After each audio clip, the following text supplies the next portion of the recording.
News 16 Kerala. ബഹ്റൈനിൽ അനധികൃത മത്സ്യബന്ധനം 6 പേർ അറസ്റ്റിൽ. ബഹ്റൈൻ കടലിൽ അനധികൃത മത്സ്യബന്ധനത്തിൽ ഏർപ്പെട്ടതിന് 4 ഇന്ത്യൻ പൗരന്മാരെയും 2 സ്വദേശികളെയും അറസ്റ്റ് ചെയ്തതായി പബ്ലിക് പ്രോസിക്യൂഷൻ ഓഫീസ് അറിയിച്ചു.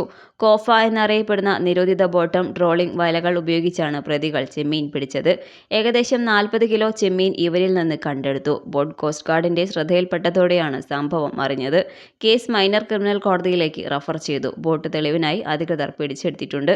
ലൈഫ് ജാക്കറ്റുകൾ, പ്രഥമ ശുശ്രൂഷ കിറ്റ്, അഗ്നിശമന ഉപകരണം എന്നിവ ഉൾപ്പെടെയുള്ള സുരക്ഷാ ഉപകരണങ്ങൾ ഇവരുടെ ബോട്ടിലുണ്ടായിരുന്നില്ല. നിരോധിത മീൻപിടുത്ത വലകൾ ഉപയോഗിക്കുക, കൂട്ടിയിടി തടയാൻ നാവിഗേഷൻ ലൈറ്റുകൾ പ്രവർത്തിപ്പിക്കാതിരിക്കുക, ലൈസൻസില്ലാതെ മത്സ്യബന്ധനം, സുരക്ഷാ ഉദ്യോഗസ്ഥരെ പരിശോധനയിൽ നിന്ന് തടസ്സപ്പെടുത്തൽ എന്നീ കുറ്റങ്ങൾ ഇവർക്കെതിരെ ചുമത്തിയിട്ടുണ്ട്.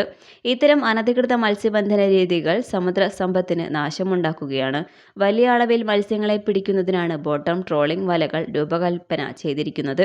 ഇത് പലപ്പോഴും ചെറു മത്സ്യങ്ങളെയും മറ്റ് സമുദ്ര ജീവജാലങ്ങളെയും കുടുക്കുന്നു. ഇത് സമുദ്ര ജൈവ വൈവിധ്യത്തിന്റെ തകർച്ചയിലേക്ക് നയിക്കുന്നുവെന്നും അധികൃതർ പറഞ്ഞു. News 16 news desk. പക്ഷമില്ല, വിവേചനമില്ല. നേരിനൊപ്പം, നാടിനൊപ്പം, നാട്ടുകാർക്കൊപ്പം. News 16 Kerala channel.